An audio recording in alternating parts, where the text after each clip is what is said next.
This is Deborah Johnson for Women at Halftime with successful solutions and systems to create your ideal second half. We help you unlock your potential using your valuable skills, resources, and talents to create your ideal work and lifestyle at halftime. Well, hello, this is Deborah Johnson, and I'm so excited to be here with you today with another great subject that I really love this topic of what are you doing to expand your borders? And when I think of borders, I think of area and territories. So we're going to really get into that and what it takes to do that and the mindsets it takes and kind of some of the processes. And as we look at today, I thought I'd give you a definition, first of all, of what expanding our borders means and why I would be approaching this in a podcast. And really, it usually refers to a geographical area or an outer edge of something, a territory.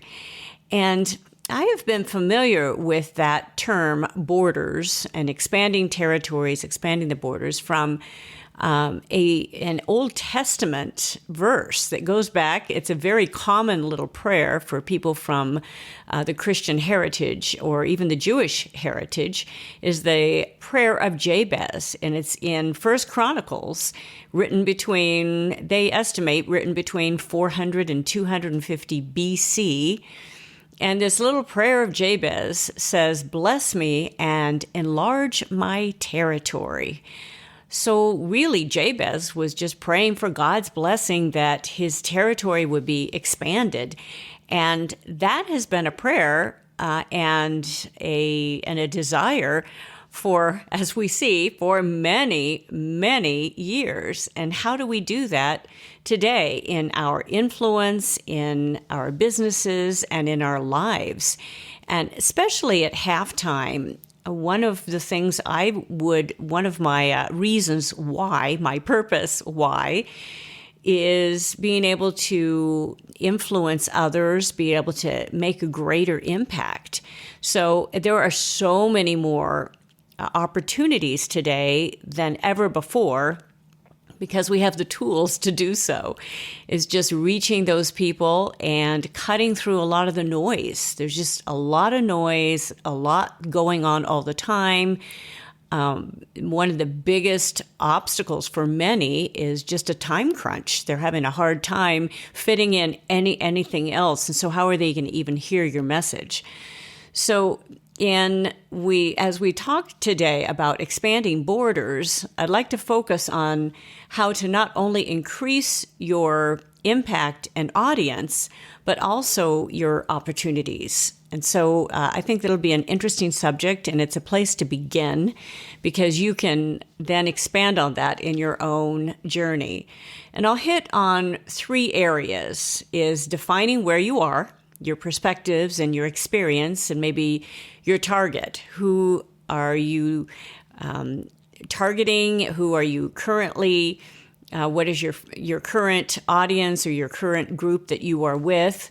Number 2, where do you want to be? And what sort of impact do you want to have? Do you want a worldwide impact? Or are you really happy to be local? Are you pretty comfortable with what you're doing in your current space?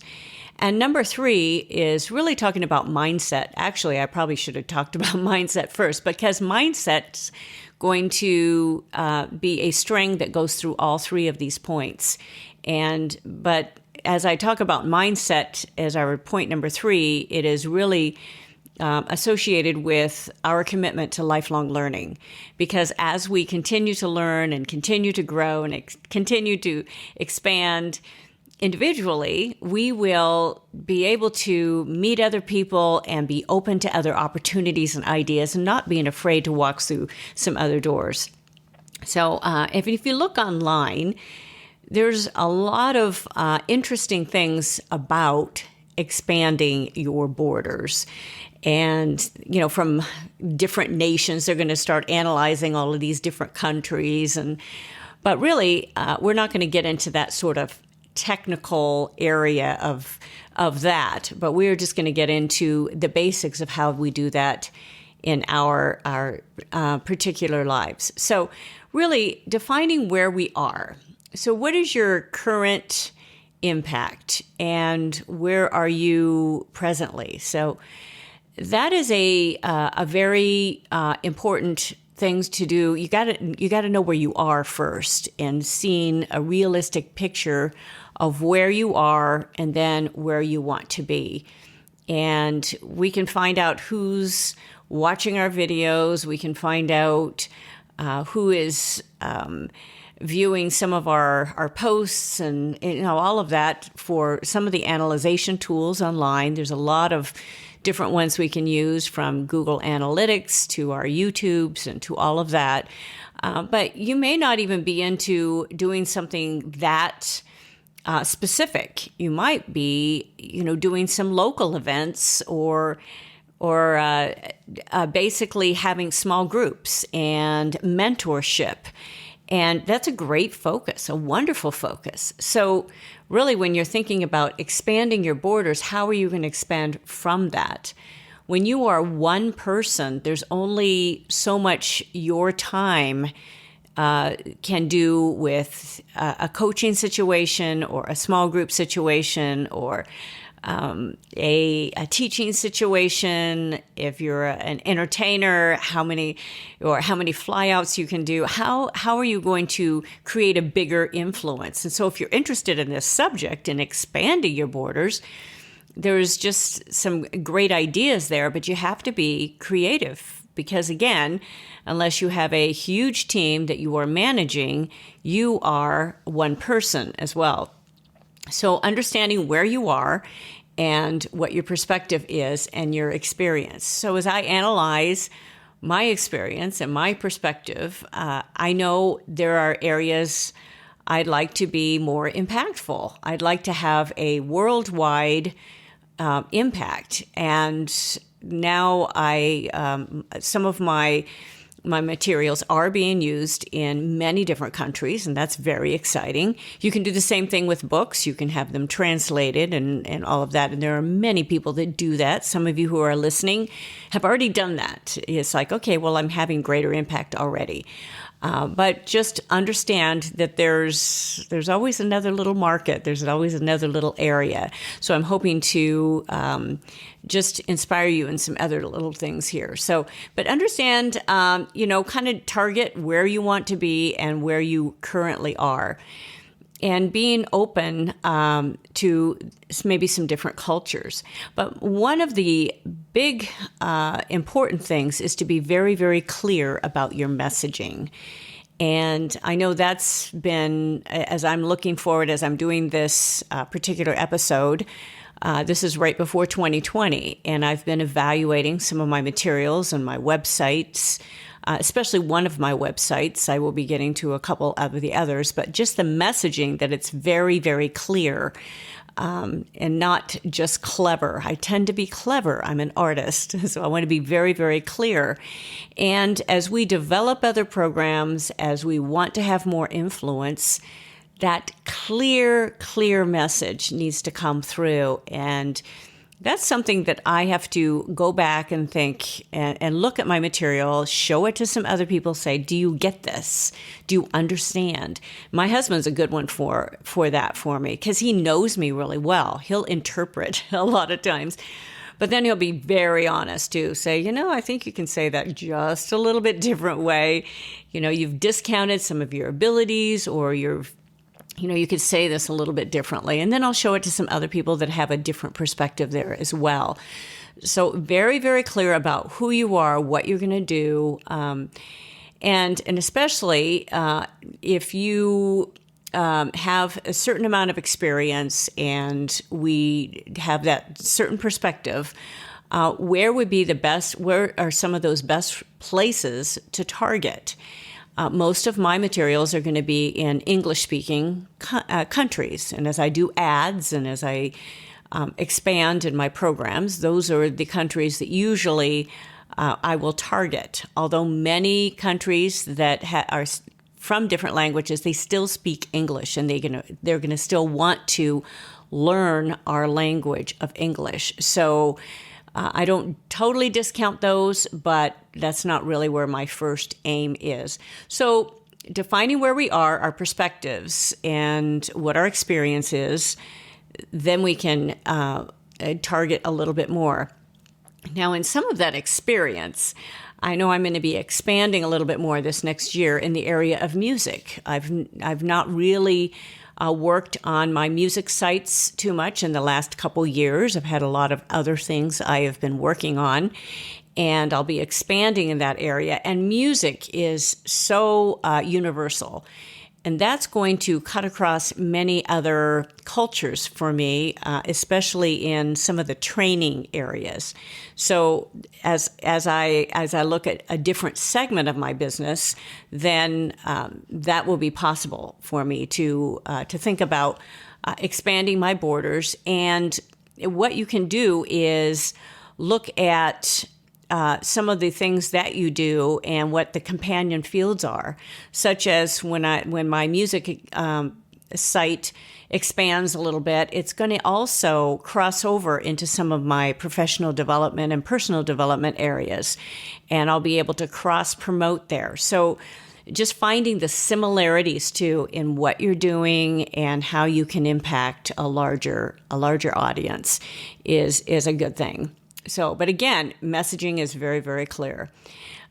Many travel internationally, but with some of the online tech tools, you really can have a worldwide impact with, of course, with webinars, with online programs, with virtual training, and with Facebook Live. With some of those tools, you really have to kind of get over this self-evaluation and self-criticism. One of the difficult things about us as artists sometimes is we listen back and we think, it's just not good enough. It's just not good enough. And when you are recording an album, you've got to be that way. That is exactly what is important. You've got to be really critical enough to make it the best you can actually be. And then you have to let it go. There's a certain point where you just have to say, okay, this is it. Let's do this. When you are doing some of these, online tools like the Facebook Lives, you have to kind of look and see. I always look to see, okay, so what am I wearing today? Is it like too busy, and is it going to be distracting from me speaking on Facebook Live? What sort of background do I have? And is this going to be distracting to somebody that's watching this? Who knows where? And on Facebook Lives, it's amazing to me how many people actually watch those, and that they have the time to watch those. And it's actually kind of fun that you can see the different countries. But really, this is a way where we expand our borders. And I've added these Facebook Lives through my professional site on the Facebook, which is my public image site. And it has increased my ability to target some of those people who are interested in the particular message that I'm bringing. Very, very interesting to me. But it comes from a person that's used to having scripted shows. That's what I have come from so many years. I took comedy improv and some of those improvisational sort of courses. But when it comes down to Facebook Live, and it comes down to some of those, it's just not a sort of natural little thing to do. So, a little bit of thought before it, and a little bit of a purpose, even behind my podcasts. I usually have a few main points where I want to get at. Even with interviews, I have a guide, and then we see, where it goes. And that's actually kind of the fun. It's like a sports game. Why do thousands and thousands of people show up to a football game or to a basketball game or to a baseball game. It's because they want to see what's going to happen and the mistakes that are going to be made and the home runs and the goals that are going to be scored and the points, the baskets that are going to be dunked and whatever. But that's the fun about it. And so part of the experience of Facebook Live is just to see where it goes, and also the experience of even doing interviews. That's the fun about it. A little bit of a tangent, and then you come back to it. And to be willing to do that, and I will guarantee that your audience will be expanded and your borders will be expanded in many ways, and just being willing to be a little bit more vulnerable in that. So, and then when we think about borders, again, we're thinking about being on the edge of something, an edge of either a subject or a country, a territory, or a field, professional field. And so you want to think about everything that's involved there, but not being afraid to go across that little edge just a little bit. And in fact, with the book I wrote called Bad Code, it was all about your mental code. And that book came out of a time where my website, my main music website, was hacked. And the process to get it back up and running, which was a lot of work, by the way. It was just, I had let it go too long. I knew something was wrong, and I kept trying to fix it myself. And I learned enough code at least to figure out that there's something really wrong in the code. And by then, a major virus had spread through hundreds and hundreds of pages. My website was a number of years old because I had developed it and developed all of my blog posts and I had lots and lots of pages and products and everything, and the whole thing needed redone. And it was a lot of work, but I delved into then the technical part of code, and what the companion field to that is like the IT field, and understanding that it opens up the door a little bit to speak to technical people and to IT people about their mental mindset and how it equates with their field in IT. And it's an area where I'd like to keep pursuing a little bit more. But again, it's expanding the borders. It's crossing over a little bit into another area that, I'm not in the IT field. I'm not a coder. So I have a son who's in that area who understands a lot more about it. And there's a lot more people I would say, a younger generation that I am, that have grown up with it quite a bit more. But I do understand mindset, and I do understand viruses, and I understand how dangerous they are not only in the technical world, but mentally, and how they can take over your life. So again, that's an area where the borders can be expanded into a whole different audience, an area where you can have a huge impact. I recently interviewed, and her interview will be coming up in a future podcast, but a 78-year-old woman that was not afraid to expand her borders. And she was encouraged to start speaking to high school audiences because of her background. She was fending for herself, like at the age of 16 in a boarding school, and she made it. She was able to figure it out. And so her message at this stage of her life, at 78 years old, going in to talk to high schoolers, I mean, that's a huge leap. She's not afraid of it. So don't be afraid of it. If that opportunity opens up, that's another area to expand your borders. And it can be worldwide because of our technical tools. When I graduated from actually graduate school, this was nowhere near where it is today. And it's exciting because I equate it with even music technology. With a music typewriter at that point was $20,000 just to do the actual music scoring. And I had a couple things published by a major publisher, but they did it all. I couldn't do everything on Finale and submit things at this point. That's the software I use. But those tools weren't available. And again, and the first album I did, actually, we call them record albums then, but it was a CD and, the whole thing. And with our artwork, it was, FedExed back and forth. And now we just do everything online, and we're able to do the printouts and all of that to do all of the proofing.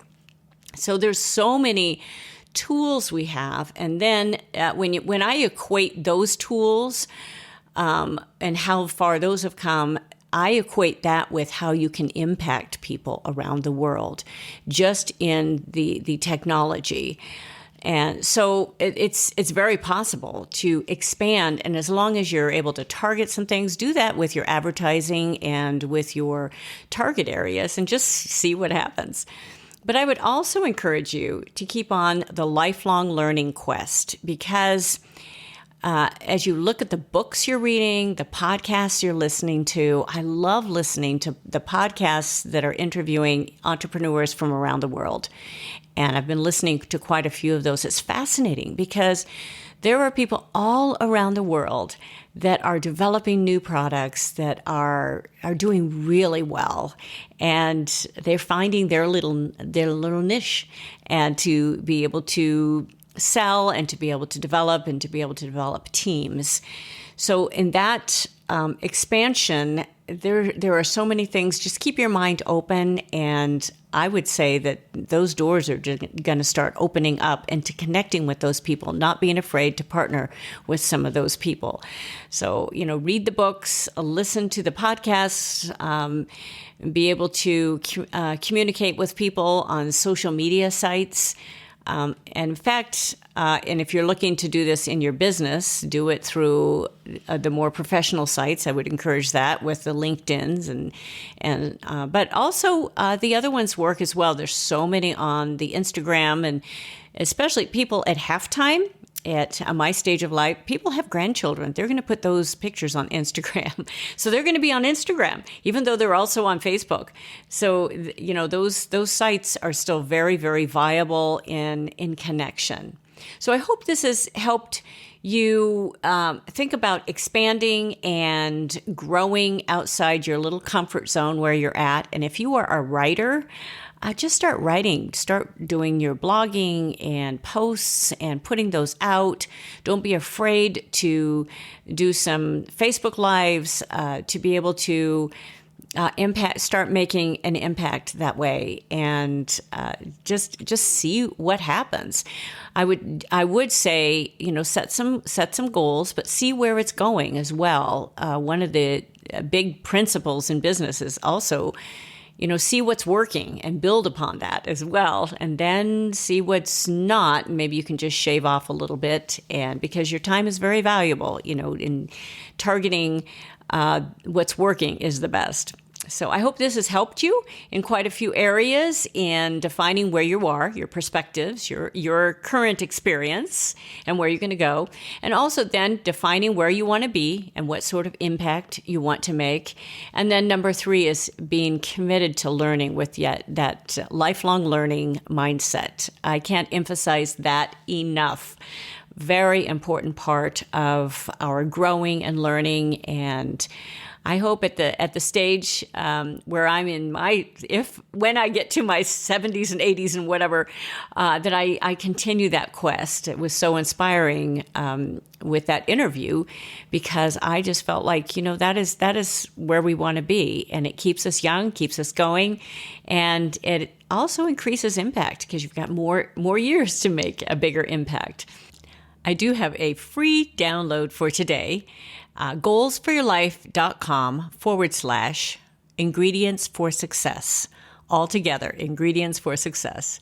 Again, that's goalsforyourlife.com ingredients for success. So make sure you get that download. It's great, and it will help you in your journey to expand your borders. So I hope you've enjoyed today, and please join me for next week. It is so good. It's so important. And this is a little bit different subject, I will admit. It's the 2 most important speeches I ever gave. So you do not want to miss this. If you are at halftime, this is a great week to be tuning in. I am with my husband, Greg, and each of us have given 2 very, very important speeches.